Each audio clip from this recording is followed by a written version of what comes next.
Hi everyone, here we've got Motorola Razr 5G and let me show you how to reset network settings on this device.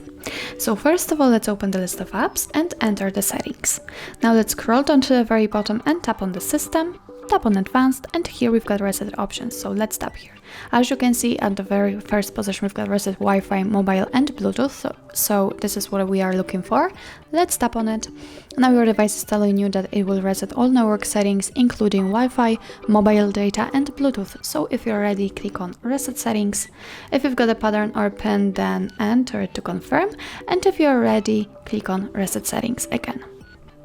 And as you can see, network settings have been reset successfully.